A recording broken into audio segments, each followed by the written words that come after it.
À notre webinaire d'aujourd'hui, on est le 14 décembre 2018 et on est très content de se tous retrouver encore autour de Laurent et BNP Paribas. Laurent, il va nous faire aujourd'hui encore des superbes analyses. Le webinaire s'appelle comme d'habitude chaque semaine revue technique des marchés et on est impatient d'entendre ce que va nous annoncer aujourd'hui Laurent avec après tous les mouvements des marchés, les annonces, qui a fait des annonces cette semaine? BCE et Fed, les deux, non ou pas? Absolument. Voilà, alors donc on va voir tout de suite ce que ça va, s'il y avait un impact sur les marchés, et c'est Laurent qui va faire cette jolie analyse là-dessus.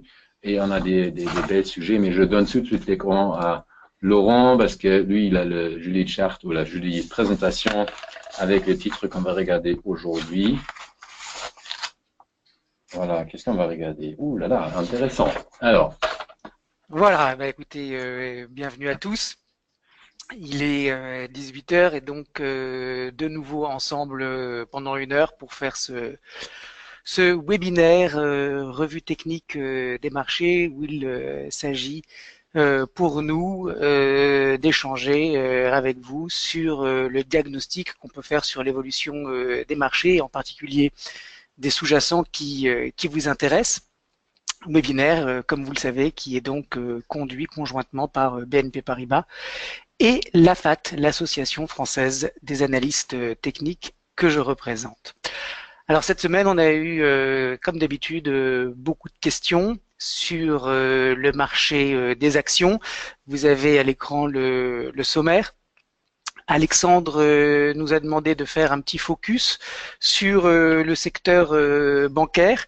On a fait déjà par le passé, je crois que c'était au début du mois d'octobre, un focus assez approfondi sur le secteur bancaire européen. Je vous invite à retourner donc sur la page d'accueil YouTube de BNP Paribas Produits de Bourse et de chercher donc ce webinaire du 5 octobre si le secteur bancaire vous intéresse. Pourquoi? Eh bien parce qu'en fait, il n'y a pas eu beaucoup d'évolution depuis 2 mois sur ce secteur, tant dans l'évolution des cours de l'indice sectoriel que de sa force relative. Donc tout ce qui a été dit il y a 2 mois est à 90% toujours valable. Cela dit, on va refaire quand même un petit focus de fin d'année.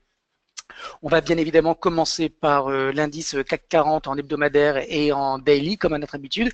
Et puis sinon, donc plusieurs valeurs, secteur de la santé, Essilor et Orpea qui nous ont été demandées, secteur de la consommation cyclique Hermès qu'on va regarder ensemble, immobilier, Clépierre. Dans le secteur automobile, nous allons regarder Renault, le secteur industriel Thales, et puis dans le secteur des ressources de base, une petite société belge minière dans le secteur donc de l'extraction de minerais et de la métallurgie, Nirstar, qui nous est demandé là aussi par Alexandre. Voilà donc le sommaire de cette semaine. On y va, on attaque directement avec le CAC 40 en hebdomadaire, avec une semaine qui semble mal engagée, puisque vous le voyez, on a à l'écran une bougie noire qui montre que cette résistance à 5440 points, qui a été depuis maintenant plus de 3 semaines une zone infranchissable, eh bien, vient une fois de plus de décourager les acheteurs, puisque on s'en éloigne, pardon, puisque vous le voyez, on a ouvert cette semaine à 5411 et que nous sommes actuellement à 5357. Alors évidemment, la semaine n'est pas terminée. Cela dit, cela m'étonnerait fort que dans la dernière journée de la semaine, on ait une immense mèche basse et un corps qui puisse permettre de franchir ce niveau à 5442.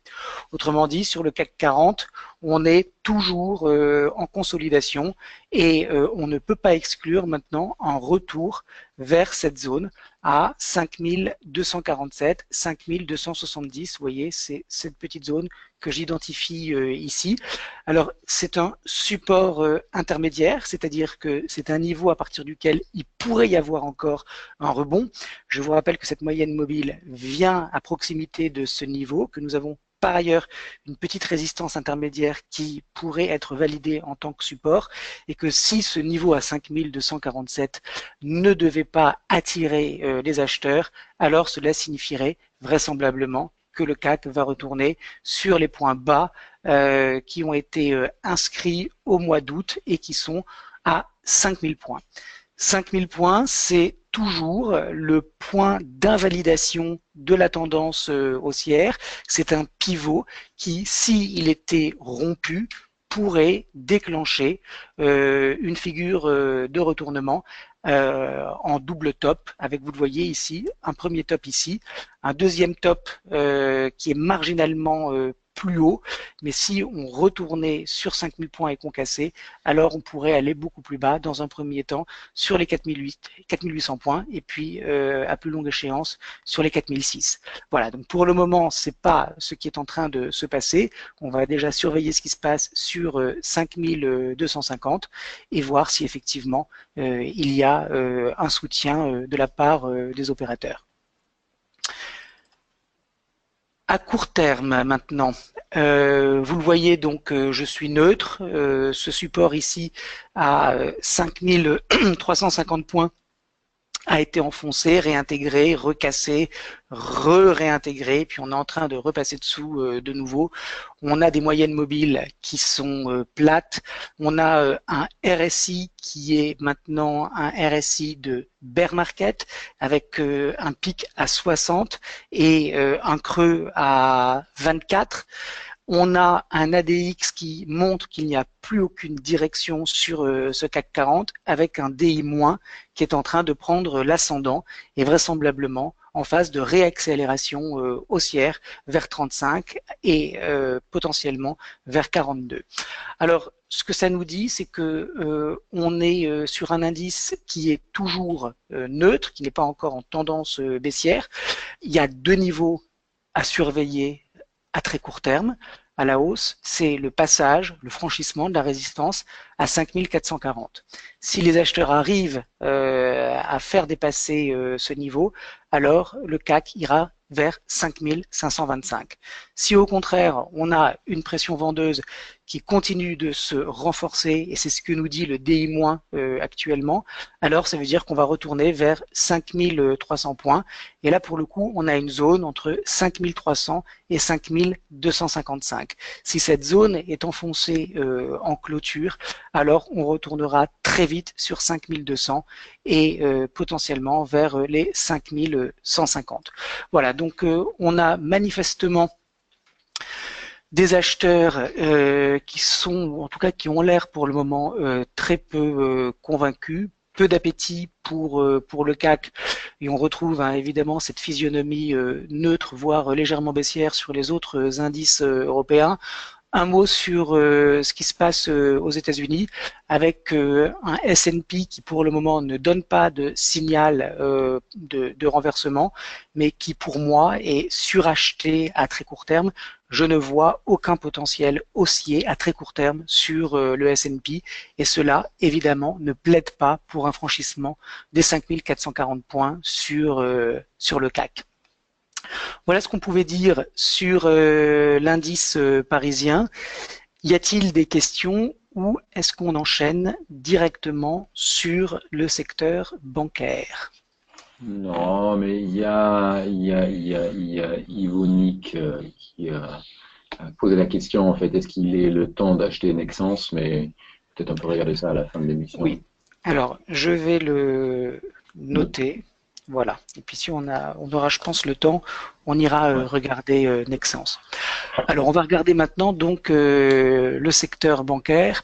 On va se mettre déjà sur un horizon de temps supérieur. On va repasser en hebdomadaire. On va se mettre en force relative. Voilà. Donc vous avez ici 5 années d'historique en clôture hebdomadaire. Secteur bancaire européen face au Stoxx 600.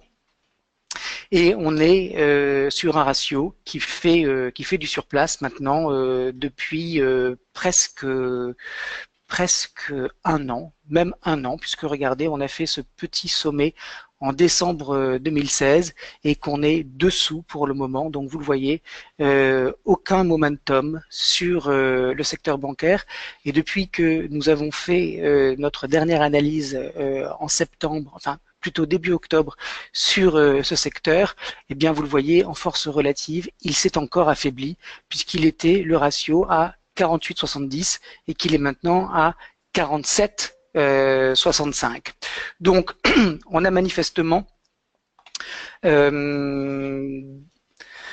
pas beaucoup d'appétit pour ce secteur puisque on a maintenant donc une tendance qui est plate et le premier signal de surperformance sur le secteur bancaire viendrait sur le franchissement de cette résistance. Regardez ce petit support qui a été cassé avec une accélération baissière et qui a été donc retesté par le bas.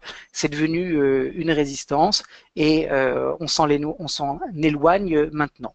On est au milieu du range, donc peut-être qu'il va y avoir une petite réaction haussière sur le ratio. Le premier tout petit signal qui nous montrerait qu'il y a un petit regain de vitalité du côté du secteur bancaire, ça serait le dépassement de 0,4796. Si c'était le cas, alors on retournerait sur 0,8883 plus 0,4957.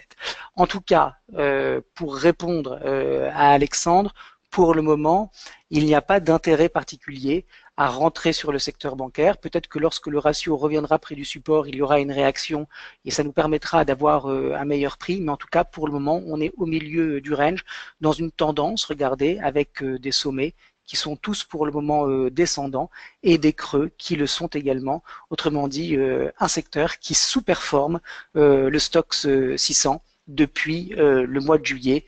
Et bien évidemment, ce n'est pas de très bon augure pour le reste du marché d'avoir un secteur bancaire qui n'arrive pas à relever la tête et prendre un petit peu de tonus. Quand on se met sur l'indice lui-même, on retrouve le même contexte de marché avec une tendance qui est plate, une moyenne mobile à 34 périodes qui est en train de s'aplatir, un niveau de support à 178 points qui a été validé déjà 3 fois, une fois ici, une deuxième fois en septembre et puis une troisième fois à la mi-novembre. Donc on a eu après une accélération surtout la semaine dernière à la hausse des banques. Mais vous le voyez, on a maintenant une bougie qui nous montre qu'on a de la pression vendeuse qui rentre sur le marché cette semaine. Cette longue mèche haute nous fait penser que nous avons des acheteurs qui ne sont pas en mesure de conserver les prix sur les plus hauts de la semaine et par conséquent, cela préfigure peut-être à très court terme d'une consolidation à venir sur le secteur des banques.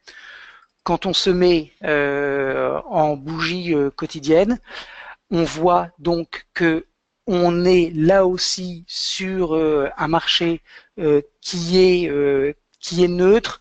On a fait une première tentative, on est retourné sur le niveau à 180, puis franchissement. On s'est arrêté sur 187. Cette consolidation de court terme dont je vous parlais, elle pourrait tout à fait retourner sur ce niveau à 183,66. Et c'est à partir de là, si cette dynamique qui est pour le moment très molle, devait être conservée, alors il y aurait un rebond sur 184, retour sur 187, puis on irait chercher le haut du range sur 191. Alors, on ne peut pas exclure cette polarité, regardez, c'est-à-dire le pullback sur ce niveau à 183,66 et puis le redémarrage haussier. Pour autant, c'est pas forcément la lecture privilégiée que j'ai, dans la mesure où on n'a même pas été capable de retourner sur ces plus hauts à 188,90 et qu'on a eu de la pression vendeuse dès 187,35. Je ne serais pas étonné de voir un retour des banques sur ce niveau de support intermédiaire à 180. S'il était enfoncé, alors on irait chercher les 175 points en support majeur.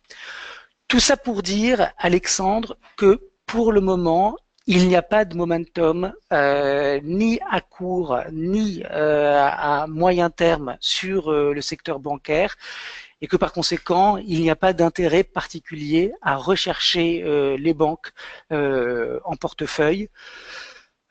Puisque on voit bien que en performance relative et absolue, il n'y a pas beaucoup d'intérêt du marché pour ce secteur.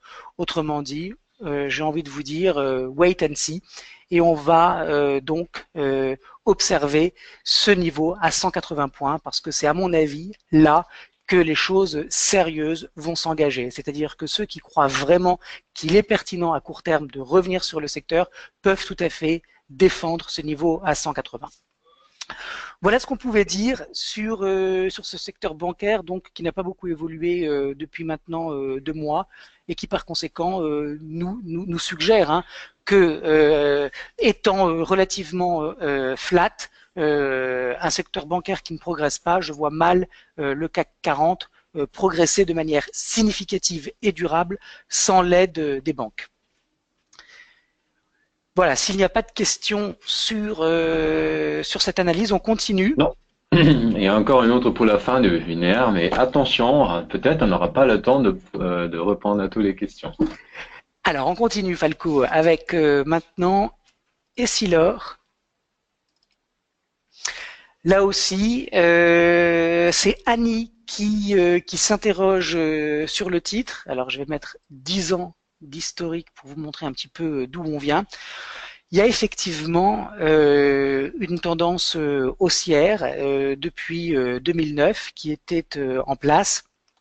Et puis on voit bien que le momentum s'est complètement détérioré, arrêté, puisque maintenant on est dans une tendance plate avec 3 tests de moyen terme à 122 € qui ont été faits et à chaque fois ces tests ont été l'occasion le test de ce niveau à 122,40 123 € a été l'occasion pour les vendeurs à chaque fois de prouver leur détermination et de bloquer la progression des prix.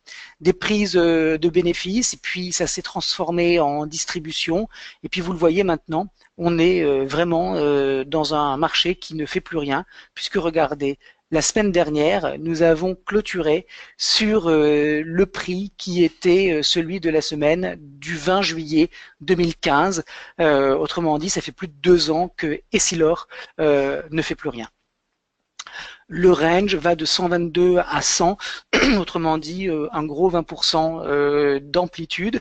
Il y a eu une réaction haussière sur ce niveau à 100 € avec, vous le voyez, un support horizontal, mais aussi cette oblique haussière qui démarre en mars 2009, qui a été testée une première fois, qui a été testée une deuxième fois ici. C'est là que c'est devenu une ligne de tendance, puisque je vous le rappelle, pour que nous ayons la possibilité de tracer une ligne de tendance, il faut 3 tests. 4e test qui a été réalisé ici avec succès, et puis nouveau test à la fois sur ce support horizontal et oblique avec cette belle réaction haussière sur Essilor. On est maintenant à 112 €. Donc voilà, on est au milieu du range. Pour ceux qui possèdent du Essilor à moyen terme, eh bien, tant qu'on reste au-dessus de ce niveau à 100 €, il n'y a pas de momentum, il n'y a pas d'appréciation particulière des cours, mais en tout cas, ça reste neutre. Et tant qu'on est dans cette dynamique de court terme qui est haussière, ben, c'est plutôt pas mal d'en posséder.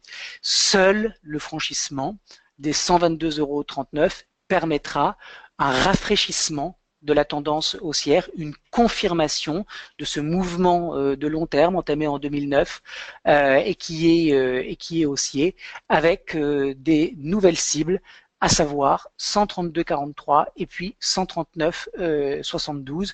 Ce sont des projections de Fibo que j'ai faites et qui me donnent donc ces cibles théoriques. Donc à moyen terme, Essilor neutre, les niveaux à surveiller, c'est 100 et 122,40, on va dire 122,50 pour vous simplifier la vie.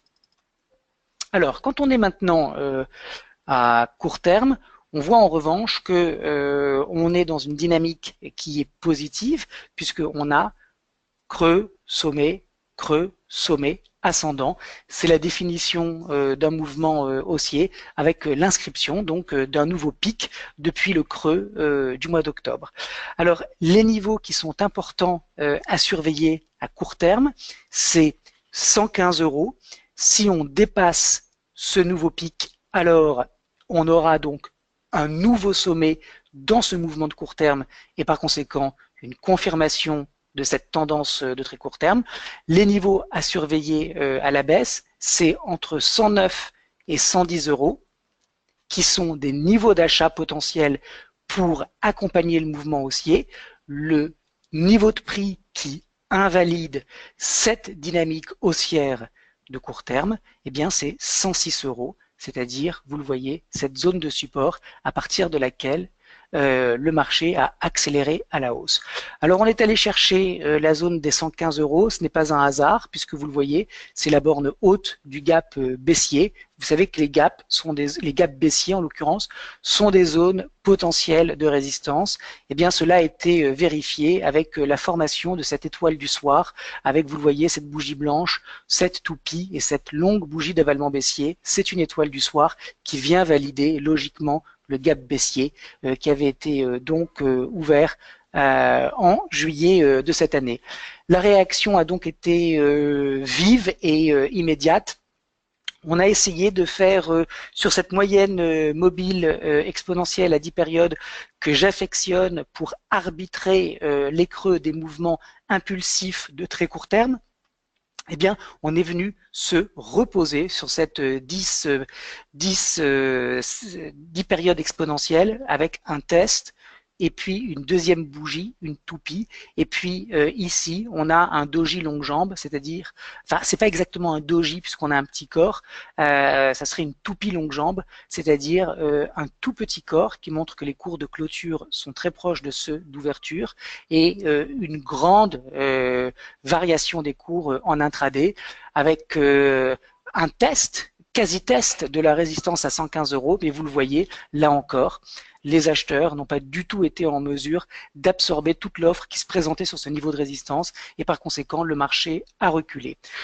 Alors, cette hésitation sur Essilor, plus le fait que le CAC a clôturé aujourd'hui à la baisse et que par ailleurs, comme je vous le disais, je ne vois aucun potentiel haussier de court terme sur le S&P, me fait penser qu'on va retourner sur cette zone à 109, 110 et que là encore, c'est un niveau qui devrait a priori attirer les opérateurs. C'est une ligne de coup. Vous le voyez, un niveau de support potentiel extrêmement important, 109, 110, il devrait y avoir une réaction. On peut tout à fait payer le niveau, stop sous 106, en espérant que, évidemment, ça retourne sur 115. En tout cas, si vous payez ce niveau et que vous accompagnez le mouvement, surtout soyez vigilants parce que c'est quand même maintenant un petit peu détérioré avec une dynamique un petit peu moindre. Oui, Falco.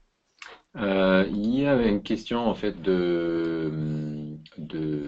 sur le secteur bancaire en fait d'Étienne en fait. Donc il dit s'il ne faut pas aller sur le bancaire, pourquoi l'investir à rentrer Natixis de lundi dans sa liste? Voilà. Alors Étienne, je ne suis absolument pas responsable des recommandations d'investir qui par ailleurs sont tout à fait pertinentes. Ils peuvent tout à fait avoir une appréciation, un jugement basé sur des critères fondamentaux qui les incitent à recommander Natixis. Il faut aussi savoir quel est leur horizon de temps, parce que s'ils pensent que le secteur bancaire va finir par s'apprécier, peut-être qu'il y a un point intéressant à l'achat sur Natixis, mais en tout cas, quand on se fie à l'analyse technique, c'est-à-dire à l'analyse des flux et l'analyse du comportement des investisseurs, ce que nous voyons clairement pour le moment sur le secteur bancaire, c'est qu'il est dans une tendance plate et que quand on le compare au reste du marché, il n'y a aucune surperformance. Ça, c'est le constat factuel, présent, que nous pouvons faire ensemble maintenant sur le secteur. Je vous ai donné les niveaux de franchissement et de rupture qui pourrait déclencher l'émergence d'un nouveau momentum, à la hausse avec le franchissement de la résistance, à la baisse avec la rupture du support. Tant que nous sommes a priori à l'intérieur du range, de toutes les façons, on a plutôt intérêt à favoriser d'autres secteurs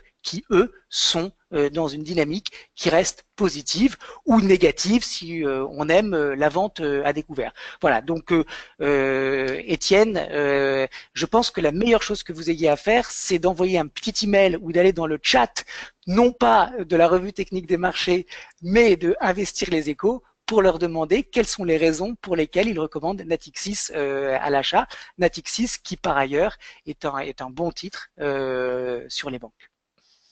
On continue. Laurent, et on continue avec... Alors, on continue avec Orpea. Alors, on reste dans le secteur de la santé avec une très très belle valeur, puisque regardez le parcours époustouflant de Orpea. Je parle d'un titre qui en 2012 s'est changé à 23 € et qui 5 ans plus tard a été multiplié, on est à 23 par 4, puisqu'on est sur le niveau des 100 €. Pour autant, on voit que le titre progresse en alternant les phases d'impulsion et de consolidation. Impulsion, consolidation, impulsion, consolidation, impulsion, et là, on est en train de consolider. Pourquoi nous sommes en train de consolider? Eh bien parce que jusque-là, on pouvait dire qu'on était sur un titre qui venait de faire un nouveau sommet et que par conséquent, la dynamique était intacte. Et puis derrière, on voit qu'on a tenté de repartir à la hausse après avoir consolidé et que pour le coup, je vais peut-être zoomer un petit peu pour vous permettre de mieux voir.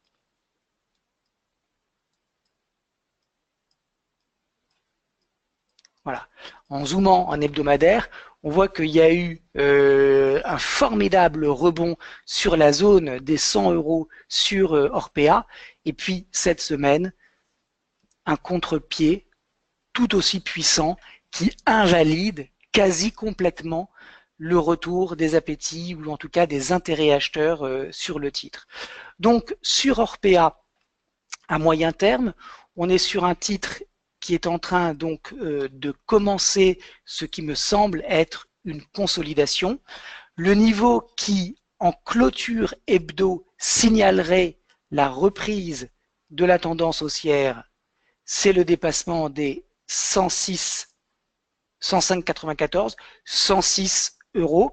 Le niveau qui invaliderait la dynamique haussière de moyen terme, c'est la cassure de 94,40. À noter que, vous le savez maintenant, nous avons une moyenne mobile à 34 périodes, 34 semaines exponentielles que j'aime, car dans les mouvements haussiers et baissiers qui sont impulsifs, elle arbitre bien les creux. On voit assez bien, regardez, cet arbitrage fait par la 34 Expo. Et quand le marché casse cette 34 période exponentielle, cela ne veut pas dire qu'elle ne fonctionne pas, mais que le marché est en train de consolider. Autrement dit, quand vous avez une moyenne mobile qui arbitre bien les creux dans une tendance haussière et les sommets dans une tendance baissière, et que chaque fois que les prix viennent tester cette moyenne mobile et qu'ils repartent à la hausse ou à la baisse, et qu'à un moment, eh bien, ils ne repartent plus, ils ne rebondissent plus sur cette moyenne mobile, cela veut dire que le caractère haussier ou baissier, que le momentum est en train de se détériorer et qu'on rentre en conso. Pourquoi je vous explique cela? Parce que vous le voyez, nous avons maintenant une moyenne mobile à 34 périodes qui est pas loin des cours, et s'il y avait une clôture hebdomadaire sous cette moyenne mobile, alors cela signifierait qu'il n'y a plus de momentum, il n'y a plus de direction, et qu'on va aller vraisemblablement chercher la zone de support de 94,40 à moyen terme pour trouver des acheteurs. Si ceci ne se présente pas, cela signifie que le consensus évolue de manière négative sur Orpea, que nous sommes actuellement en phase de distribution, que par conséquent les investisseurs ne sont plus à la recherche de ce titre et qu'il va y avoir des dégagements qui vont être faits, validés sur rupture de 94,40 avec un risque baissier de moyen terme sur 80 €. C'est là qu'est le prochain gros niveau de support potentiel. Donc, en synthèse et pour conclure à moyen terme sur Orpea, 106 €, c'est le niveau qui valide la tendance haussière s'il est dépassé. 94,40 €, c'est le niveau qui invalide la tendance haussière de moyen terme s'il est rompu. Quand on se met maintenant à court terme, eh bien, on retrouve tout à fait logiquement cette absence totale de momentum avec des moyennes mobiles qui sont plates et qui croisent, avec un RSI qui est coincé entre 66 et 35, avec un ADX qui est totalement plat et qui ne donne aucun signe de vie, et un DI- qui vient de passer sur le DI+, autrement dit, cela nous signale qu'il y a peu d'intérêt acheteur pour le moment sur le titre. Tout va se jouer à court terme sur 98,50. Tant qu'on est au-dessus, eh bien, on peut conserver un billet neutre sur Orpea. Si en revanche, il est enfoncé, alors on ira vraisemblablement chercher les 95 €. Voilà, donc pour le moment, neutre sur Orpea. Pas beaucoup de recommandations à faire sur le titre. Si effectivement on voit que le marché en général rebondit, peut-être qu'il y aura un niveau d'achat intéressant à considérer sur 98,50. Si en revanche on voit que le marché baisse, alors il y a de fortes chances qu'on casse ce niveau et qu'on aille chercher les 95. Oui, Falco. Il y a toujours que des questions pour la fin de l'émission, en fait, parce que voilà, il y a encore un deuxième ami qui se pose la question sur Nexans, c'est Didier, et après il y a Stéphane qui nous pose voilà, un point de vue technique pour de l'habillage de fin d'année, en fait. Voilà. Mais on va mettre ça à la fin de l'émission. D'accord. Ok. On va essayer d'avancer rapidement pour pouvoir répondre par conséquent à ces questions. Alors, on va regarder maintenant Hermès. Alors, c'est Annie qui nous pose la question, à savoir, est-ce que Hermès est dans une configuration de moyen terme qui est intéressante pour un achat? Alors, effectivement, je comprends la question, puisque d'abord, je vais vous mettre même plus de 5 ans d'historique. Voilà, je vais vous mettre 10 ans pour vous montrer donc un titre qui s'est quand même bien apprécié depuis plusieurs mois, et en particulier depuis cette dernière impulsion haussière de moyen terme entamée il y a maintenant 1 an et demi, en avril 2016. Impulsion, et puis là on est dans une consolidation. Cette consolidation de moyen terme s'inscrit donc dans une tendance haussière de long terme. Ce qui est intéressant sur Hermès, c'est effectivement le fait que cette dernière impulsion a été retracée à 38%. Pourquoi c'est important que ça soit 38 et pas plus? Parce qu'il y a potentiellement une figure en drapeau qui est en train de se former. Et les drapeaux sont des figures de continuation, en l'occurrence des figures haussières quand le marché est haussier, et baissières quand le marché l'est également. Les drapeaux, nous dit l'analyse technique, volent à mi-hauteur de mât. C'est-à-dire que si on a effectivement un franchissement haussier de cette oblique, alors on peut avoir à moyen, voire long terme, un potentiel tout à fait intéressant de développement positif sur Hermès. Ce qui est également intéressant sur le titre, c'est que on a une impulsion et un drapeau, et qu'on retrouve sur un horizon de temps plus petit le même pattern. Impulsion ici, et puis drapeau ici. Vous le voyez, on a donc un petit drapeau qui est en formation à l'intérieur d'un drapeau sur un horizon de temps supérieur, mais attention, rien n'a pour le moment été franchi.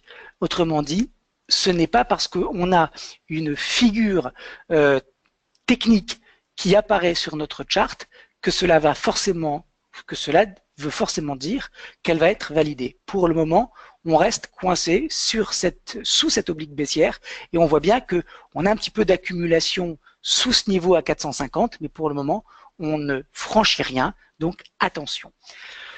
Le RSI, lui, il est haussier puisqu'il a fait un plus haut à 85 et un plus bas à 40. Ce sont tout à fait des bornes de bull market sur le RSI. Donc, pour le moment, sur Hermès, on a une lecture qui est haussière à long terme, qui est de consolidation à moyen terme, et on attend le dépassement de 450 pour avoir une reprise potentielle, 450 en clôture hebdomadaire, pour avoir potentiellement une reprise de la tendance.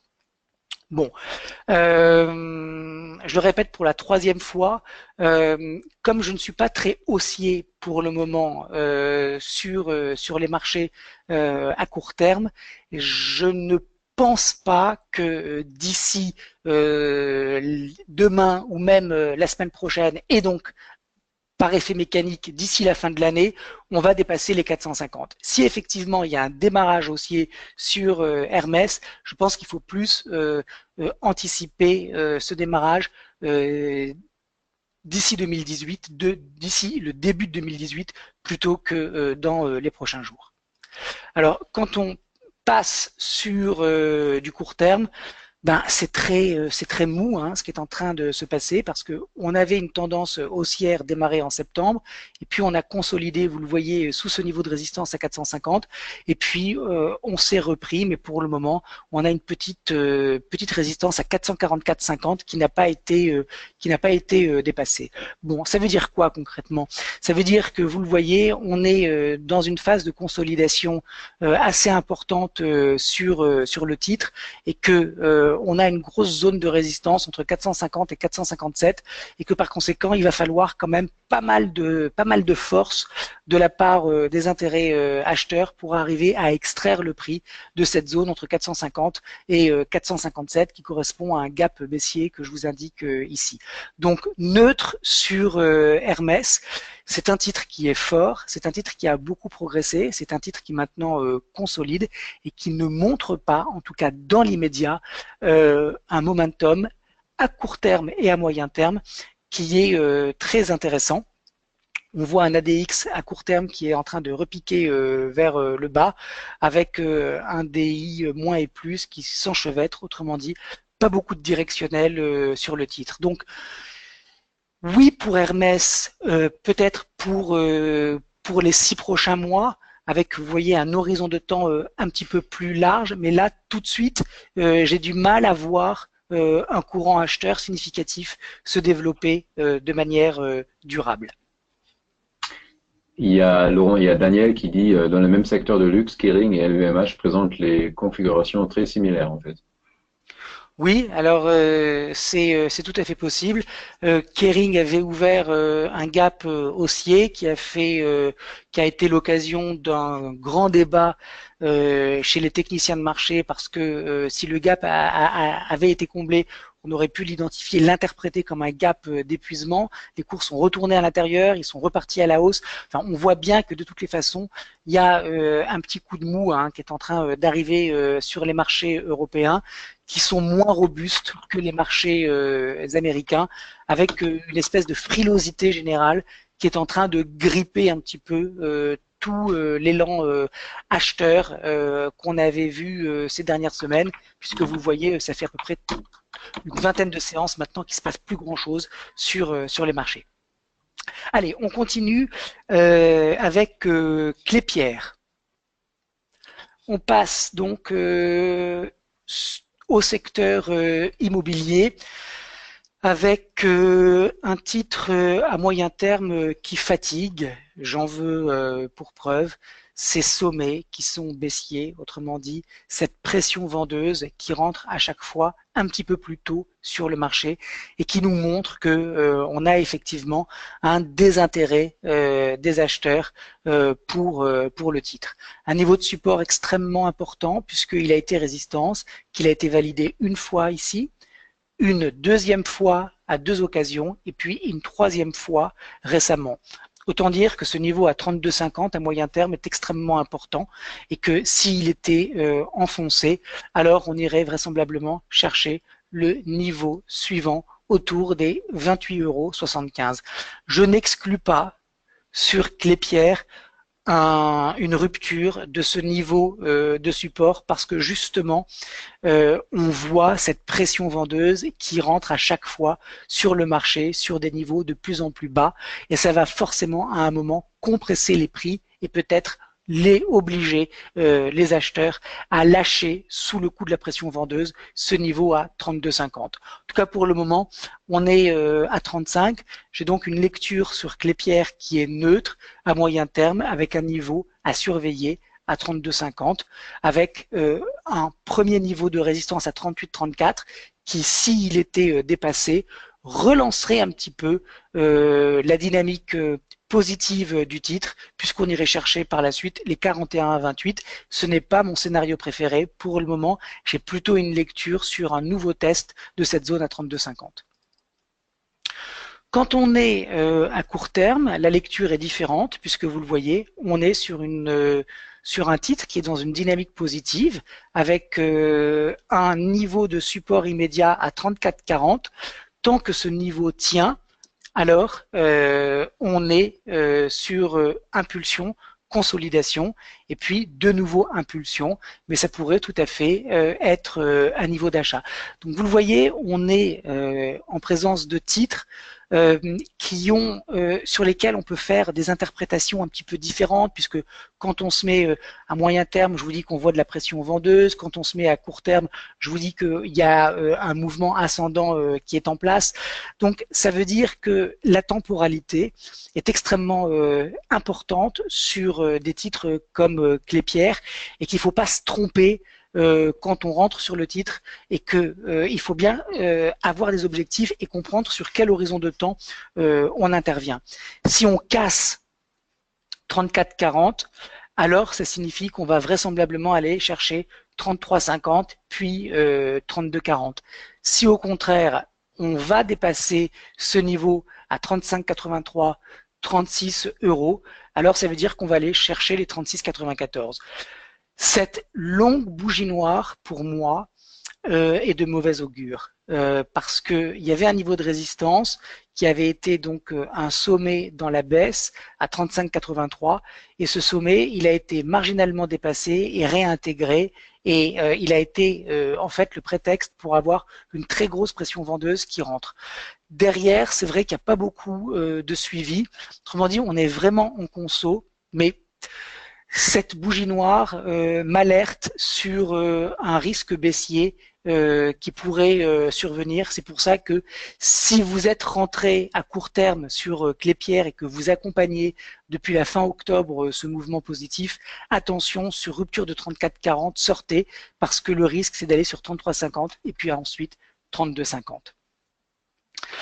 On va continuer, à moins qu'il y ait des questions sur Renault.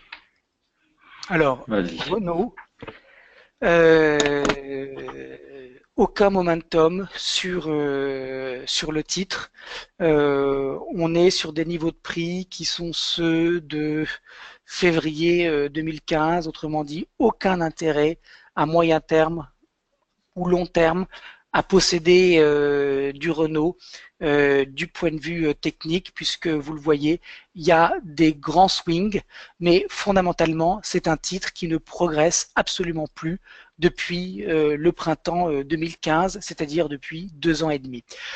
Que dire? Que le niveau important à moyen terme, c'est 92,24. Si ce niveau était dépassé, alors cela signifierait que nous avons de nouveau des opérateurs qui recherchent le titre et qui pourraient l'accompagner plus haut. De la même manière, si on casse ce niveau à 73,70, cela signifie qu'on pourrait retourner sur 65,40. Ce qui est intéressant de remarquer sur Renault, c'est cette oblique baissière qui a été donc une résistance et qui, une fois dépassée, devient support. Tant qu'on est au-dessus, vous voyez, de ce segment bleu, alors il est possible d'envisager le retour sur 90-92. Si au contraire on casse cette oblique, alors on ira vraisemblablement vers les 73, 70, 74 euros. En tout cas, à moyen terme, sur Renault, encore une fois, il n'y a pas de momentum, il n'y a pas de mouvement réellement intéressant. Donc, on est dans une consolidation latérale de long terme et ce n'est que sur le franchissement ou la rupture des niveaux qu'il y aurait un nouveau directionnel important. À court terme, le niveau important, il est à 82,70. On voit bien que ça hésite beaucoup hein, sur Renault.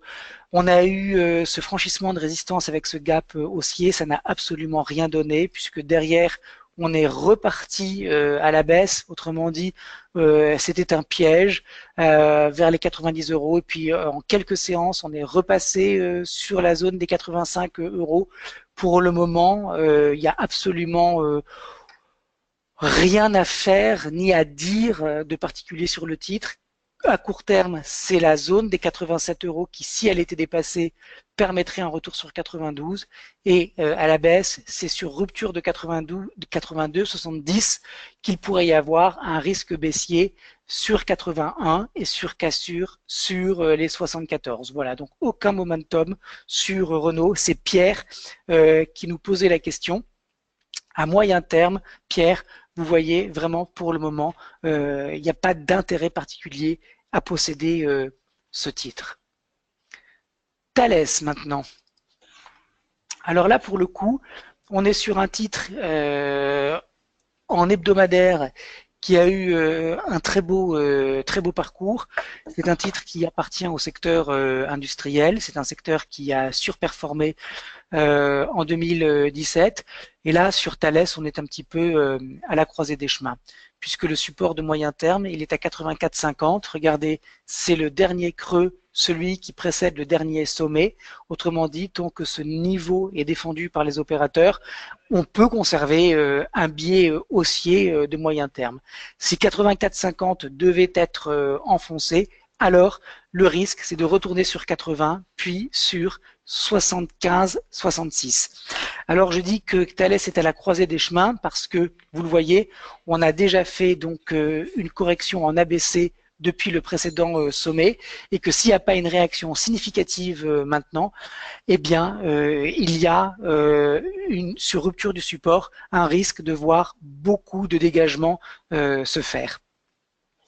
Lecture neutre sur le titre parce qu'on retourne sur la zone de support de ce début d'année parce que on a enfoncé la moyenne mobile à 34 périodes et que par conséquent on est toujours dans une dynamique de long terme qui est positive, mais on voit bien qu'il y a des dégagements qui ont lieu actuellement sur le titre, puisqu'on est passé de 100 à 84,50, ça veut dire à peu près 17-18% de baisse sur le titre. D'ailleurs, quand on est sur un horizon de temps plus court, on voit bien que la lecture est baissière sur Thales, puisque on est maintenant sur une phase de dépréciation des cours avec beaucoup de résistance au-dessus des prix actuels. D'abord, on a une moyenne mobile à 43 périodes qui viendra en résistance dynamique caper la progression des cours. Ensuite, on a une polarité ici à 88,59 qui va gêner la progression puisqu'il va y avoir des vendeurs qui vont rentrer sur le marché sur ce prix. Si on le dépasse, il y en a une autre à 90 et puis il y a un gros niveau de résistance qui est une ancienne polarité, support qui devient donc résistance sur 91,72.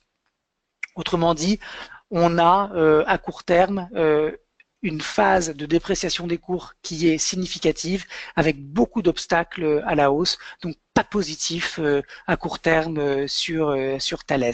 Par ailleurs, on a un RSI qui est entre 70 et 20. C'est clairement un RSI de marché baissier, autrement dit, de la faiblesse des intérêts vendeurs qui sont en train de se manifester. Pour le moment, on est dans un rebond technique sur Thales, mais je ne pense pas que le titre arrivera à dépasser cette zone entre 88,50 et 90. Voilà ce qu'on pouvait dire sur le titre. On va aller maintenant, s'il n'y a pas de questions, sur le dernier titre qui nous a été demandé cette semaine. C'est une petite minière belge qui s'appelle le Nirstar, qui nous a été demandé par Alexandre. Voilà, alors Alexandre nous demande si c'est le moment de revenir sur la valeur.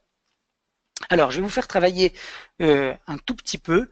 D'abord, je voudrais que vous écriviez dans la fenêtre de chat, à moyen terme, quelle est la tendance sur Nirstar. Personne n'est encore inscrit. Baissière, dit Jacqueline. Conso, dit Pierre. Baisse, dit Didier. Jamal, dit neutre. Baissier, Henri. Neutre, Hubert. Range Horizon, Gilbert. Conso, suivi Jean-Paul. Neutre, Jacques. Thomas. Conso, Claude. Baissière, Françoise. Consolide Range, Gérard. Ok, alors, on est effectivement dans une consolidation, puisque, vous le voyez, on est allé tester à 2 reprises ce niveau à 4,92. Cette consolidation... Pierre, à Sylvie, à Jean-Paul, à Claude, à Gérard et à Philippe. Alors, attends Falco, parce que en fait, cette consolidation a un biais baissier. Pourquoi cette consolidation n'est pas un trading range parfait?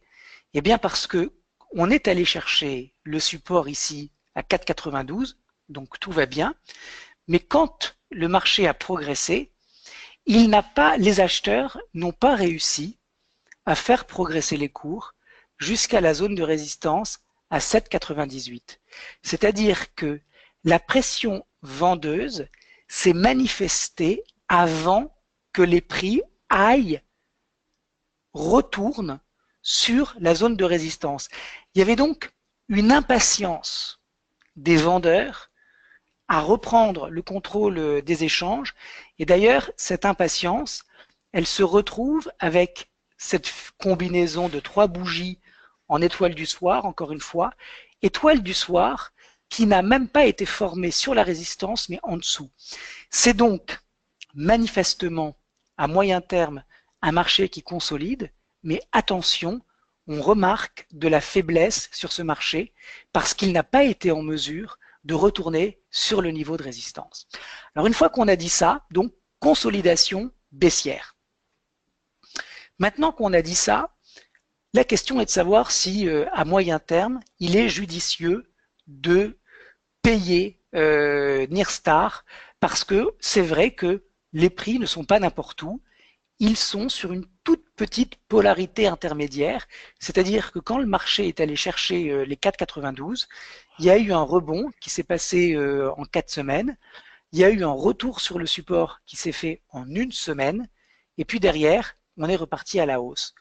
Ce petit pivot ici, vous le voyez à 5,55, eh bien quand le marché est retourné dessus cette semaine, il y a une réaction haussière qui s'est faite. Alors j'ai envie de dire à Alexandre, en fait c'est pas très clair ce qui se passe sur Nirstar parce que d'un côté on n'a pas réussi à rejoindre la résistance et puis de l'autre il y a une réaction positive sur ce petit niveau intermédiaire. Par ailleurs, quand on regarde le RSI en hebdomadaire, on voit que ces bornes, c'est plutôt des bornes de marché haussier à 70 et 40. Donc c'est plutôt pas mal. Alors ce que j'ai envie de dire à Alexandre, s'il est intéressé par le titre à moyen terme, c'est de prendre son temps. Pourquoi? Si nous étions dans une autre période de l'année, je lui dirais ok, on a eu une petite réaction haussière sur ce support. Attendons de voir la semaine suivante pour voir si effectivement on a une confirmation de cette reprise avec une clôture hebdomadaire au-dessus de la clôture de cette semaine. Okay? Comme nous sommes en fin d'année, j'ai envie de vous dire que la semaine prochaine et la semaine d'après, a fortiori, ce sera la trêve des confiseurs, les 2 semaines qui arrivent maintenant ne sont pas pour moi des semaines réellement significatives sur les marchés. Donc, si vous avez envie de prendre des risques, vraiment, vous devez lever le pied et plutôt penser maintenant à faire vos achats pour Noël et à penser à autre chose des marchés parce que on rentre dans une période où il va y avoir de moins intervenants. Alors je sais, vous allez me dire, oui, mais le rallye de Noël. Alors moi j'ai mon opinion sur le rallye de Noël. Elle vaut ce qu'elle vaut, mais quand on regarde ce qui s'est passé aux États-Unis, qu'est-ce qui s'est passé? On a un Nasdaq qui a quasiment progressé de 30%. On a un S&P qui a progressé d'environ 18%. Okay, donc déjà, aux États-Unis, pour moi, il n'y aura pas de rallye de Noël. Parce que le rallye de Noël, il a déjà eu lieu. Quand un marché a progressé de 30% ou de 18%, je ne pense pas qu'il est raisonnable de penser qu'il va encore progresser simplement parce qu'il y a un adage qui dit qu'il y a un rallye de Noël.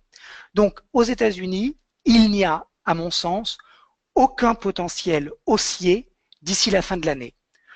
Comme on voit par ailleurs que les marchés européens sont beaucoup plus faibles que les marchés américains, il suffit que les marchés américains continuent de faire du surplace ou baissent pour que les marchés européens, eux aussi, se mettent à baisser.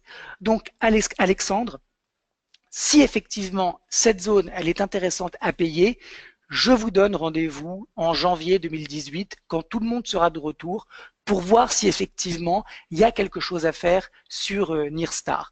Mais pour le moment, il va falloir déjà attendre en hebdomadaire de voir comment clôture la bougie, ensuite de voir comment clôture la bougie suivante, parce que cette bougie blanche, ça peut simplement être une espèce de réaction technique, des rachats de short, et puis derrière, ça va continuer de baisser. Donc, vu qu'on n'a pas été capable de rejoindre, de rallier la résistance, je ne serais pas du tout étonné que le support ici ne tienne pas et qu'on retourne sur les 4,92. Donc, aucune précipitation à avoir sur le titre. De toutes les façons, la période ne s'y prête pas. Et par ailleurs, comme de toutes les manières, on a un biais qui est légèrement baissier, je pense que on peut tout à fait attendre avant de passer acheteur. Alors, quand on voit Nirstar à court terme, c'est pas joli du tout, puisque vous voyez énorme gap baissier qui a été ouvert, très grosse baisse derrière. À mon avis, le marché n'arrivera jamais à dépasser ce niveau qui correspond à un 38% de retracement de cette impulsion baissière. On a par ailleurs la borne basse du gap baissier qui servira de résistance si on retourne dessus. On a par ailleurs une moyenne mobile à 43 périodes qui passe elle aussi dans le voisinage des 6,34, 6,50. Autrement dit, il va y avoir, à mon sens, nécessité d'un travail supplémentaire pour Nirstar d'accumulation avant de pouvoir partir durablement à la hausse. Voilà ce qu'on pouvait dire, Alexandre, chers auditeurs, Falco, sur Nirstar. On a terminé avec toutes les valeurs qui nous ont été demandées cette semaine. Alors, comme on a un petit peu de temps, on peut aller regarder, Falco, les valeurs que nos auditeurs t'ont demandées.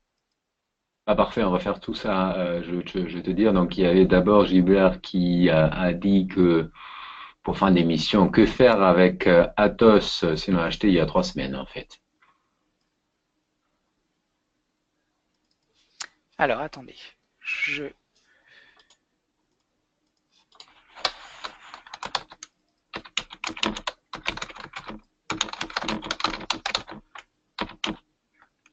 Alors, sur Atos, déjà, le niveau de support de moyen terme, il est là. Tant qu'on est au-dessus des 120 €, on est sur un marché qui patine, c'est-à-dire qu'on voit bien qu'on est en conso sur Atos. Voilà, on est en conso. Voilà. On est en conso entre 120 et 134. Ok, ça, c'est la première chose. Un titre qui a fortement progressé et qui, pour le moment, est en train de consolider latéralement. 120 et 134, c'est les niveaux à surveiller. 134, c'est le niveau qui, s'il est dépassé, valide la reprise de la tendance haussière. 120, c'est le niveau qui montre qu'on rentre en correction de moyen terme. Quand on regarde Atos sur du court terme, On est sur le même niveau de moyen terme, hein, puisque c'est un niveau qui avait déjà été testé donc en juillet, donc 120. Et puis, on voit que cette résistance à 134, 135, elle est importante, parce que justement, quand on est arrivé dessus à 100 à l'heure, eh ben, ce qui s'est passé, c'est que on a un marché qui s'est replié. Alors, j'ai oublié le prénom de la personne qui pose la question sur Atos, mais je vais vous donner les niveaux de prix qui sont vraiment importants à surveiller. C'était Gilbert. Alors Gilbert, tant qu'on reste au-dessus de 127,40, on peut continuer d'envisager un franchissement de 135 €. Si en revanche, on casse 127,40, ça veut dire que toute cette journée d'accélération aura été prise en quasi-totalité à contre-pied. Ça veut dire que tous les acheteurs se retrouvent piégés et qu'ils ne vont plus avoir qu'une seule idée en tête, c'est de vendre. Par ailleurs, quand on fait une bougie comme ça, vous admettrez que c'est plutôt positif. C'est quand même un signal qui est fort. Et le fait que ce signal ne puisse durer qu'une journée et que derrière, il n'y ait plus personne pour continuer cet élan haussier et permettre le franchissement de la résistance, ben ça veut dire que la consolidation n'est pas terminée. Et si la consolidation n'est pas terminée, ça veut dire que si on casse 127, on va retourner sur 120, 120, 70. Et ce niveau, il va être extrêmement important parce que c'est un niveau qui est également de moyen terme. Donc sur Atos, on est vraiment sur un marché qui ne présente aucun momentum, c'est une tendance qui est plate. Donc les niveaux à surveiller, c'est les niveaux de court et de moyen terme qui sont les mêmes. Sur franchissement 135, sur rupture 120, attention, il y a un risque baissier qui s'ouvre sur rupture de 120 € avec un retour sur 115 et puis derrière 110, 109. Donc attention Gilbert, pour le moment, il n'y a pas de quoi s'alarmer, mais il va vraiment falloir surveiller ce niveau à 127 parce que s'il est rompu, on pourrait retourner assez rapidement sur 120, 70. Merci beaucoup, Laurent. Est-ce qu'on a encore quelques secondes pour Nexans? Oui. Parce que Stéphane, ça c'est pour Didier et Yvonique, et Stéphane, il avait demandé la question sur point de vue technique à la fin d'année, mais tu avais déjà un peu répondu à ça en fait. Oui. Alors, Nexans, c'est quoi la tendance sur Nexans? C'est quoi la tendance à moyen terme sur Nexans d'après vous? Alors, qui est le premier?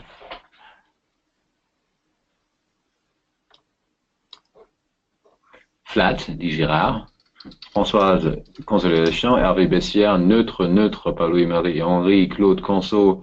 Philippe et Philippe, conso. Exactement. Tendance plate, consolidation. Voilà, Hein, c'est exactement ça la plupart des gens. C'est assez clair. Hein, on est sur un titre qui progresse et puis maintenant sur Nexans, il se passe plus rien. C'est-à-dire que le niveau de ce soir, c'est le niveau qui a été atteint en août 2016. Okay, aucun intérêt à en posséder à moyen terme. Alors, on peut le faire sur des horizons de temps plus courts, parce que si vous payez autour de 46 et que vous vendez autour de 55, c'est génial. Mais si vous êtes un investisseur de long terme, bien en fait, vous regardez ce titre qui ne fait plus rien et il est dans votre portefeuille. Et en fait, il n'y a aucune appréciation de votre portefeuille grâce à Nexans. Donc à moyen terme, on est sur un titre qui a du mal à progresser. Il a d'autant plus de mal que la déception est grande. Avec ce dépassement de cette résistance à 54,90, c'était vraiment un très gros piège qui a été fait, puisque on dépasse en clôture hebdomadaire. Derrière, lundi et mardi, on fait des nouveaux plus hauts. Donc, ça fait rentrer encore des opérateurs sur le marché. Et puis derrière, on réintègre. Alors, les réintégrations de trading range, il n'y a rien de pire. Souvent, quand on réintègre une résistance, souvent, on va aller tester le support. Et c'est en fait ce qui est en train de se passer sur le titre. C'est-à-dire qu'on peut tout à fait retourner dans cette zone comprise entre 45 et 46, 46,90. Ok, on n'en est plus très loin là, on est à 47,69. Mais quand on voit la bougie de cette semaine, on se dit que on va vraisemblablement retourner sur le bas de ce trading range. Alors c'est là que tout va se jouer sur Nexans, parce qu'il va y avoir une vraie bataille là entre les acheteurs et les vendeurs. D'un côté, il y a ceux qui pensent que la dynamique est toujours positive sur le titre, qui observent finalement ce mouvement de long terme et qui considèrent que 45 c'est un bon niveau. Et donc ce sont les acheteurs. Et puis derrière, il y a tous ceux qui sont déçus, il y a tous ceux qui se sont fait piéger, il y a tous ceux qui se disent que ça fait 2 ans qu'il ne se passe plus rien sur le titre et qui par conséquent ne vont absolument plus défendre ce niveau. D'autant plus que nous en avons parlé ensemble il y a quelques semaines, ça a été testé une première fois, une deuxième fois, une troisième fois. Et je vous disais que, en général, la troisième, c'est la bonne. Et que quand la troisième tentative ne donne rien, derrière, il y a un retournement possible à envisager. En tout cas, il faut regarder ce marché avec un œil différent. C'est-à-dire que tant qu'on était là, on pouvait encore avoir confiance. Quand on fait ça, on se dit, tiens, c'est bizarre. On casse la résistance et on la réintègre tout de suite. Pourquoi? Qui est-ce qui vend ici de manière aussi agressive? Et puis derrière, on retourne sur la résistance et puis patatras. On retourne très très vite sous la moitié du range. C'est pas bon ça. Donc pour moi, il y a un retour à anticiper sur 45, sur Nexans. Ce n'est que sur 45 euros que ceux qui veulent payer vont se manifester. Parce que si moi je suis intéressé par Nexans et que je pense que c'est une bonne entreprise, est-ce que je vais payer ici? Je vais certainement pas payer à 48,66. Je me dis que c'est pas un support. Si je suis intéressé, je vais attendre que le titre retourne sur 45. Donc ça veut dire que même ceux qui sont intéressés par Nexans vont attendre le retour sur 45. Parce que s'ils sont intéressés par Nexans, ils sont encore plus intéressés par payer le titre à meilleur prix. Donc il y a un vrai support à 45. Si il n'y a pas de support, de soutien de la part des investisseurs sur ce niveau, et je mets maintenant un gros point d'interrogation sur la capacité du titre à rebondir sur le support, vu qu'il l'a déjà testé 3 fois et que par 3 fois, il n'y a pas eu d'élan acheteur significatif qui s'est fait, alors vraiment, 45, c'est le niveau c'est la ligne de partage des eaux, parce que je n'exclus pas une rupture de ce niveau et par conséquent, je n'exclus pas un risque baissier important sur le titre, à savoir en retour sur 40, c'est-à-dire entre 45 et 40, c'est encore plus de 10% supplémentaire de baisse. Donc attention à Nexans, ça sent le sapin, sans mauvais jeu de mots, cette réintégration du trading range. Est-ce qu'il y a encore une autre question, la dernière, Falco? Non. Bon. Non. Donc quelqu'un qui est donc en fait le dernier titre c'était donc Nexans, c'était pour Didier qui est encore avec nous et Yvonne qui nous a déjà malheureusement quitté. Donc on peut le revoir demain en replay comme vous savez sur notre site produitbourse.bnpparibas.fr ou non .com. Vous pouvez voir tous les replays du webinaire toujours le lendemain. Et là il y a Étienne qui dit Natixis. Alors, Natixis, dans 2 minutes. Allez, Natixis en 60 secondes. Alors, attendez, faut que je la trouve. Parce qu'investir, alors, intègre dans la liste. Alors, Natixis, elle est forte. Hein. Elle est forte, Natixis, parce que elle reflète pas ce qu'on a vu sur le secteur bancaire en début d'émission. Elle est dans un trend qui est haussier. Alors, ce trend qui est haussier, il montre des petits signes de fatigue. On voit qu'on a rebondi sur ce niveau à 6,30 et qu'on est remonté jusqu'à 6,86 et que maintenant on repart à la baisse. Alors, le niveau, Étienne, à surveiller comme le lait sur le feu, c'est celui-ci. Il ne faut pas, Étienne, que Natixis repasse à moyen terme sous 6,10. Le niveau de moyen terme qui invalide ce mouvement haussier, c'est 6,10. OK? Ensuite, donc déjà, si on casse 6,10, Étienne, ça veut dire qu'on rentre en consolidation. Derrière, on a un gap haussier entre 5,50 et 5,70. Ce gap doit rester ouvert. Si ce gap est comblé, c'est-à-dire qu'on fait une clôture hebdomadaire sous 5,48, alors ça veut dire qu'on va baisser, à mon sens, beaucoup plus que 5 euros, qu'on va vraisemblablement retourner sur 4,50, voire sur 4 euros. Alors, c'est pas du tout une prédiction que je vous fais, parce que peut-être que Natixis va repartir à la hausse. Ce que je suis en train de vous dire, c'est que, 1, le niveau qui invalide la tendance haussière, c'est 6,10. 2, il y a un gap haussier qui a été ouvert. Ce gap ne doit pas être comblé. Si on fait une clôture hebdomadaire sous la borne basse du gap haussier à 5,48, on ira chercher plus bas que 5 et on ira vraisemblablement vers les 4 ou les 4,50. Pour le moment, il n'y a pas de retournement en vue qui est en train de se faire. On est toujours au-dessus de la moyenne mobile à 34 périodes. Regardez comme elle arbitre bien les creux dans la hausse. Il va y avoir peut-être un retour sur la moyenne mobile, un rebond à partir de celle-ci. En tout cas, à moyen terme, tant qu'on est au-dessus de 6,10, on est sur un titre qui est haussier et qui, au-dessus de ce niveau, conserve une promesse de continuation haussière avec un dépassement de 7 euros, voire plus haut dans les prochaines semaines, dans les prochains mois. Laurent, il est 7h12. Il faut rentrer à la maison. Absolument. Je vous remercie à tous d'avoir été avec nous. C'était toujours un plaisir d'abord, évidemment, écouter et entendre les conseils, les analyses, pas les conseils, mais les analyses de Laurent et surtout de voir tous vos commentaires. Je vais citer juste certaines. Encore merci pour cette clarté et la qualité des explications. Merci, toujours aussi pédagogique ce webinaire. Vous êtes formidable, dit Étienne. Merci à vous. Bon week-end. Et il y a Philippe qui nous pose la question important de soirée. Est-ce qu'il y a un webinaire jeudi prochain, Laurent? Bah oui. Bah oui. Bah alors, on va se voir jeudi soir prochaine. Voilà. Ça va être en fait avant les fêtes, en fait la dernière webinaire, et après on va se retrouver évidemment en 2018 parce que on va faire de bonnes choses qu'on a commencé en 2017, on va les faire aussi avec Laurent ensemble et la FAT en 2018. Donc à la semaine prochaine, c'était un plaisir. Merci Laurent, merci à vous d'avoir été avec nous. Et merci à tous d'être restés si tard avec nous. Bonne soirée à tous. Et demain, il y a le replay disponible. Bonne soirée à tous. Au revoir. Bonne soirée.